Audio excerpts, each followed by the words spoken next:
Hi, it's Joe Sweeney here from IBRS. Now, in the previous video, I outlined the burning rabbit syndrome and why you need a mobility solution delivery framework. In this video, I'm going to outline some of the things that you might want to think about with that. But first, let's think about why you want one. What's the purpose of this? Well, there's 4 key things that a mobility solution delivery framework will give you. The first one is that it supports your mobility strategy. Now, I hope you have a mobility strategy. If you do not, you do need to get one. And the easiest way of getting one is to contact us or go to our website and download our Sustainable Enterprise Mobility Strategy Framework. That'll give you everything you need to actually go out to your workforce, understand what really needs to get done around mobility, understand what the quick wins might be, but more importantly, understand the big use cases that you will want to address. So the next thing that your mobility solution delivery framework will give you is guidance around who gets to make what decisions and what decisions need to be made. And this is obviously really important because it keeps your organization targeted, keeps you focused around the innovations that will actually drive business change. So what needs to be in your mobility solution delivery framework?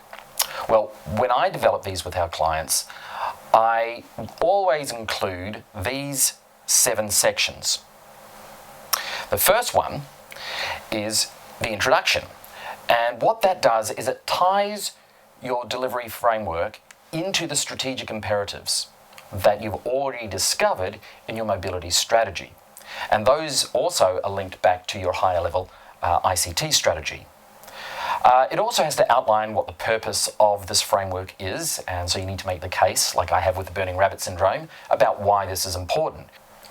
In section 2, what we do is we look at the governance, and we like to bring governance right up front.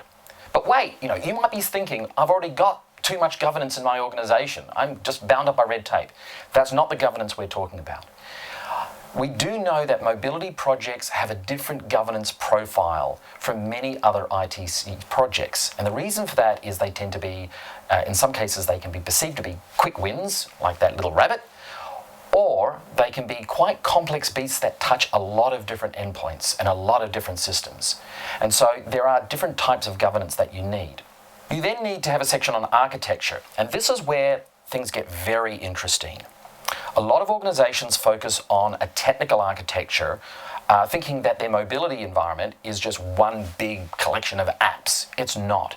It's actually much better to use what we call generalized use cases that are, in some ways you can think of them about work context or even a form of persona, but they have it's basically a large selection of work processes that are similar in nature that can be solved with one broad architecture. So you may actually find that your mobility delivery framework actually has 3, 4, or even 5 different architectures that all come up into a master architecture.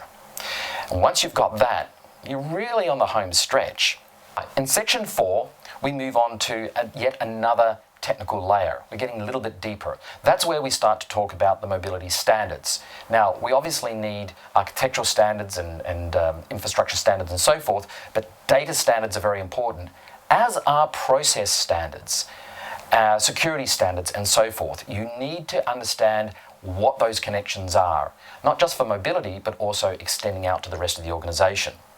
In section 5, we talk about what we call configuration standards. Now, really what that is how do you configure and control the data, the applications, and the devices?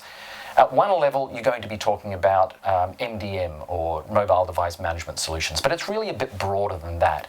You need to understand how that's going to fit with the greater end-user compute environment. Section 6, we then talk about the mobility application development lifecycle. Now, we all know that many mobility projects are executed with an agile or a pseudo-agile approach, and that's probably correct, but you need to get this documented and you need to understand what type of mobility initiative, in other words, what generalized use case will use what type of life cycle. Finally, you need to look at the service management. And this is where you look at how you're going to engage with vendors, how you're going to engage with the marketplace, and in fact, how the business itself will be acquiring their own mobility standards and initiatives and indeed solutions. So there's a lot there. The good news is I've written a great little paper that sort of summarizes this for you in quite a bit more detail, and we also have a template. So if you do need to get a bit of a kickstart in this, please call your IBRS account rep or give me a buzz on LinkedIn and let me know, and I'll make sure that you get a copy. Thank you very much. You have a lovely day, and please avoid those burning rabbits.